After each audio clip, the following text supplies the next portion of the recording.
Hi everyone and welcome to Daily Current Affairs for 5th of October. So let's start the day with the first important topic and that is IAF यानी कि Indian air force जो है वो induct कर रहे हैं अस्त्र missiles bye and 2023। तो आइए हम अस्त्र मिसाइल्स के बारे में देख लेते हैं कि ये क्या है।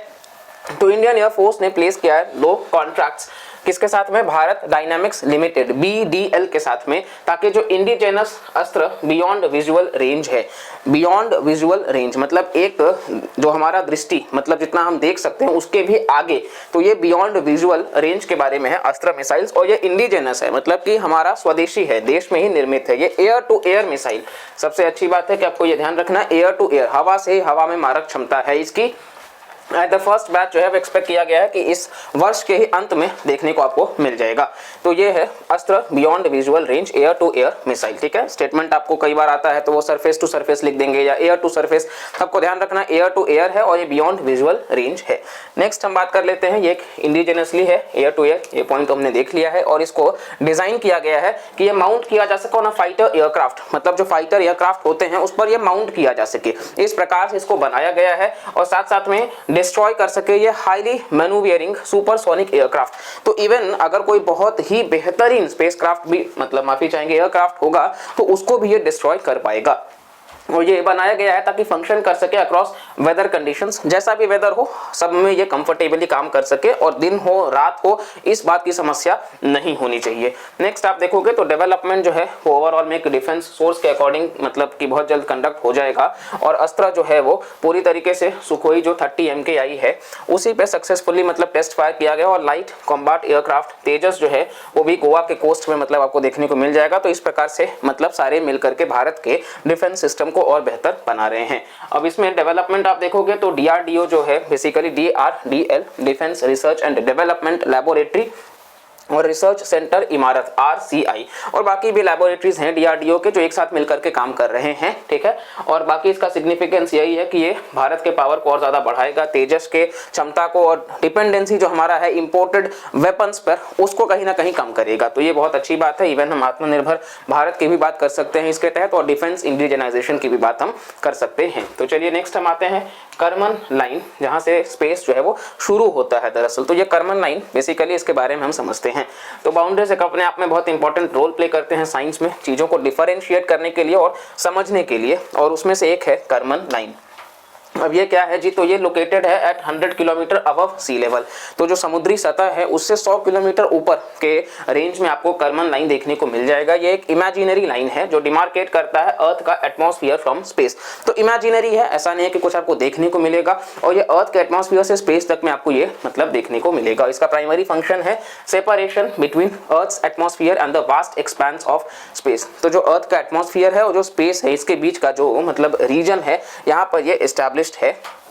और ओवरऑल आप देखोगे तो उसको यूनिवर्सली माना गया है कि कहीं ना कहीं मतलब इस डिमार्केशन को एक्नॉलेज करना 1960 के आसपास जो फेडरेशन एरोनॉटिक है इंटरनेशनल, एक बॉडी रेस्पॉन्सिबल है तो ये कहीं ना कहीं मतलब एस्टैब्लिश किए हैं। और करमन लाइन को क्रॉस करना माना जाता है एक इंडिविजुअल के लिए कि वो मतलब एक एस्ट्रोनॉट की कैटेगरी में जा चुका है। और करमन लाइन आप देखोगे तो इसके बारे में मतलब आपको ध्यान रखना है कि एग्जैक्ट 100 किलोमीटर जो है वो समुद्री सतह से ऊपर का रीजन।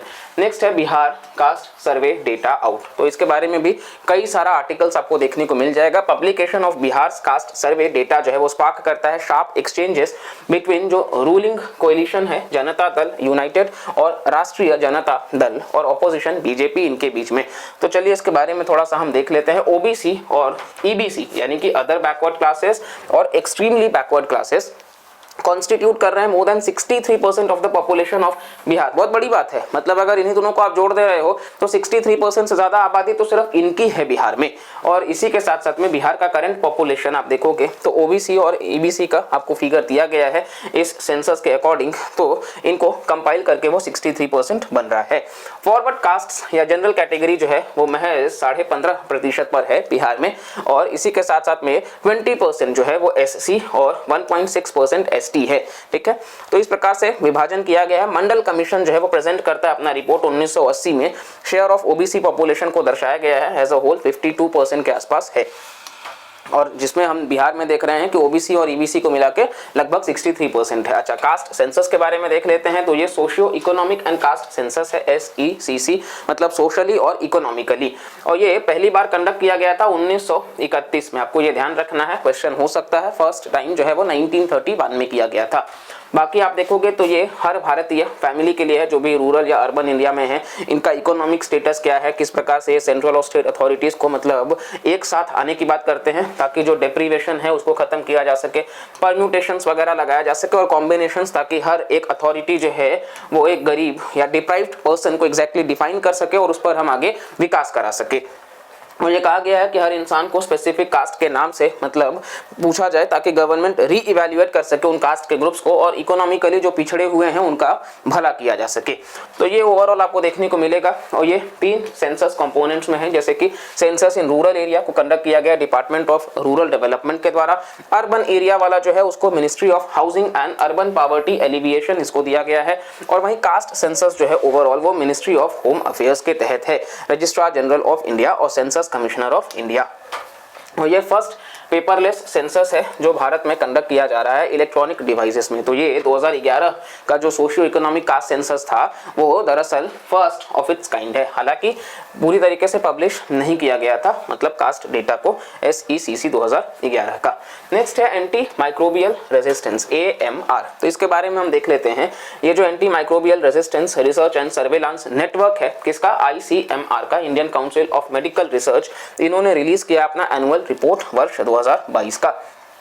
तो इसमें आप देखोगे एशेरिया कोली जो है उसको आइडेंटिफाई किया गया मोस्ट कॉमनली अकरिंग पैथोजेन, ठीक है, जो कि कहीं ना कहीं आप देखोगे तो ये इस न्यूमोनिया के वजह से या स्यूडोमोनास जो कि आपको देखने को मिल जाएगा, इस टाइप के ये जो आपको नाम है कि इनके वजह से ये बैक्टीरियल नेम्स को क्लासीफाई करते हैं। अब ये काफ़ी ज़्यादा ससेप्टिबिलिटी काफ़ी लो है कि मतलब कई सारे हो सकते हैं, लेवोफ्लेक्सोविन के साथ साथ में आपको देखने को मिल जाएगा, और रेजिस्टेंस जो है वो काफ़ी ज़्यादा है बाकी सारी चीज़ों पर। जो अलग अलग टाइप्स के एंटीबायोटिक्स हैं तो उनके हिसाब से इनका जो रेजिस्टेंस होगा वो काफी ज्यादा प्रोनाउंस्ड होगा। नेक्स्ट आप देखोगे तो ये एक क्लास ऑफ एंटीबायोटिक्स है, ठीक है, जो माने जाते हैं लास्ट रिजॉर्ट, मतलब अंतिम विकल्प, और ये मतलब जब सारे एंटीबायोटिक्स फेल हो जाएंगे तो ये एसेंशियल है ट्रीट करने के लिए सीवियर इन्फेक्शंस को। और WHO जो है वो आइडेंटिफाई करता है लिस्ट ऑफ HPCIAs को, जो कि मोस्ट क्रूशियल है अपने आप में प्रिजर्व करने के लिए, और ये एक सिग्निफिकेंट थ्रेट भी है ग्लोबल हेल्थ और सिक्योरिटी के लिए। बहुत ज़्यादा जो हॉस्पिटल हैं वो एक्सटेंड करते हैं, और ये मतलब काफ़ी ज़्यादा एक्चुअली देखिए मेडिकल कॉस्ट भी हो जाता है, मोर्टालिटी भी बहुत ज़्यादा है मतलब। तो नेक्स्ट हमारा जो टॉपिक है that is Nobel prize in medicine 2023, जो कि अनाउंस किया गया है। तो 2023 का जो नोबेल प्राइज है मेडिसिन के फील्ड में, इसको फिजियोलॉजी भी आप बोल सकते हो, तो ये अवार्ड किया गया है कैटलिन कैरिको को और ड्रू वेसमैन को। इनका रिसर्च जो किया गया है development of mRNA vaccines against कोविड-19, तो ये अभी तक इसके ऊपर ही चल रहा है। तो ये mRNA वैक्सीन्स को लेकर के इन्होंने काम किया है, कैटलिन और ड्रू, ऐसे आप याद रख सकते हैं। तो नेक्स्ट आप देखोगे नोबेल प्राइज इन सारे फील्ड्स में कैटेगरीज में दिया जाता है, पीस को लेकर के लिटरेचर, केमिस्ट्री, फिजिक्स, मेडिसिन और इकोनॉमिक्स। तो यहाँ पर अभी हमने जो पढ़ा है वो मेडिसिन के फील्ड में है।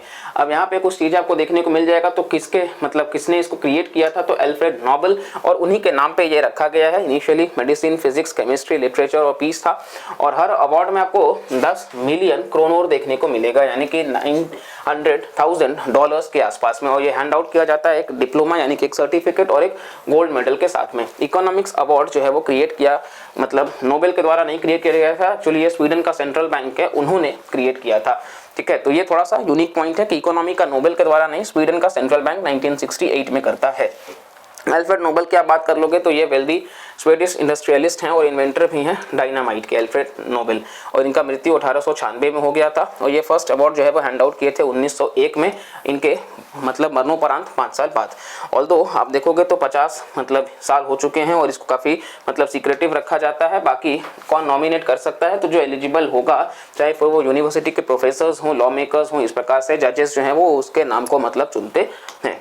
तो चलिए यहाँ पर अगर हम देख लेते हैं नॉर्वेजियन के साथ कनेक्शन क्या है, तो नॉर्वे जो है वो मतलब नोबेल पीस प्राइज जो प्रेजेंट करता है और बाकी के जो अवार्ड्स हैं वो स्वीडन में दिए जाते हैं। तो पीस प्राइज नॉर्वे में और बाकी के जो अवार्ड्स हैं वो स्वीडन में। और इसी प्रकार से अल्फ्रेड नोबेल जो हैं वो कहीं ना कहीं मतलब चाहते थे, और बाकी के रीजंस जो हैं आपको देखने को मिलेंगे कि नोबेल के लिए बहुत बेहतरीन मतलब योगदान जो होगा उसके अकॉर्डिंग इन चीज़ों को कैटेगराइज किया जाएगा। चलिए नेक्स्ट हम देख लेते हैं अभी mRNA वैक्सीन्स, क्योंकि इसके ऊपर सवाल हो सकता है। तो ट्रेडिशनली वैक्सीन्स को बनाया गया है डेड या वीकेंड वायरस को इंट्रोड्यूस करके ह्यूमन बॉडी में, मतलब एक इंसान के शरीर में ही डेड या फिर कमजोर वायरस को इंट्रोड्यूस करा जाता है और फिर डेवलप किया जाता है एंटीबॉडीज उसके खिलाफ। तो ये मतलब वैक्सीन्स का पहले के समय में मतलब ट्रेडिशनली यही तरीका रहा है, और इसमें एक्चुअल वायरस जो है वो किसी और को इन्फेक्ट होगा, उसका बॉडी प्रिपेयर हो जाएगा फाइट करने के लिए। अब टेक्नोलॉजी इवॉल्व हुआ है तो पूरे वायरस को मतलब ना डाल करके सिर्फ उसका पार्ट जो है वो जेनेटिकली कोड किया जाएगा और मतलब उसके बाद उसको इंट्रोड्यूस किया जाएगा वैक्सीन्स के फॉर्म में। लार्ज स्केल डेवलपमेंट में आप देखोगे तो सेल्स का ग्रोथ हुआ है और mRNA वैक्सीन्स जो है वो mRNA को यूज कर रहे हैं टीच करने के लिए किस प्रकार से सेल्स मतलब प्रोटीन एक बनाते हैं या फिर इम्यून रिस्पॉन्स को ट्रिगर करते हैं, और ये इम्यून रिस्पॉन्स जो है प्रोड्यूस करता है एंटीबॉडीज वगैरह कि हमारे शरीर में ऐसे किसी भी इन्फेक्शन एंटर ना करे, और साइंटिस्ट हेल्प कर रहे हैं सिंथेटिक वर्जन इसका बनाने के लिए, और ये डिलीवर करता है इनटू द ह्यूमन बॉडी कि सेल्स किस प्रकार से इन वायरल प्रोटीन को मतलब आगे बढ़ा रहे हैं। नेक्स्ट आप देखोगे तो ये प्रोटीन्स सॉलिटरी हैं, अकेले में रहना पसंद करते हैं, तो इस वजह से ये सिंबल वो पाने में मतलब थोड़ा सा मतलब मुश्किल है फॉर्म करने के लिए एक वायरस को, और इम्यून सिस्टम जो है जब डिटेक्ट हो जाएगा वायरल प्रोटीन से तो एक डिफेंसिव रिस्पॉन्स बनाना चालू कर देते हैं। और इसी के साथ साथ में आप देखोगे इस प्रकार से mRNA वैक्सीन्स है कि किस तरीके से ये वर्क करते हैं, तो पूरा का पूरा प्रोसेस आपको देखने को यहाँ पे मिल जाएगा कि सेल मतलब एंटीबॉडीज वगैरह जब कोविड का है स्पाइक प्रोटीन को mRNA सीक्वेंस में लेना, लिपिड कोलिंग करना, फिर उससे वैक्सीन तैयार करना, सेल का इस्तेमाल करना और फिर उसको इंट्रोड्यूस करना। तो ये पूरा का पूरा ब्लूमबर्ग का है, आप देख सकते हो किस प्रकार से ये पूरा प्रोसेस है। तो ये आपको ध्यान रखना है दोनों ही नाम, क्योंकि और किस के लिए मिला है वो कॉन्ट्रीब्यूशन भी, बिकॉज इस पे ऊपर सवाल होता है। बाकी भी जो आता रहेगा तो हम करंट अफेयर्स में कवर करते रहेंगे और भी काफ़ी इंपॉर्टेंट टॉपिक्स हमने कवर किया है, फर्दर भी हम करते रहेंगे। आप बस चैनल से जुड़े रहिए और अगर आपको वैल्यू मिल रहा है इस इन्फॉर्मेशन से तो प्लीज़ लाइक करिएगा, चैनल को सब्सक्राइब करिएगा और ज़्यादा से ज़्यादा लोगों तक शेयर करिएगा। अगर आपको कोई भी आपका फ्रेंड है जो प्रिपरेशन कर रहा है तो आप ये चीज़ को शेयर कर सकते हैं कि यहाँ पर आपको फ्री ऑफ कॉस्ट मिल रहा है, तो आप इस चीज़ को ज़्यादा से ज़्यादा मतलब इसका मैक्सिमम बेनिफिट लीजिए, और आपके तरफ से भी कोई सुझाव है तो आप ज़रूर साझा करते रहिए। तो चलिए मिलते हैं अगले वीडियो में, तब तक के लिए bye bye, take care and जय हिंद।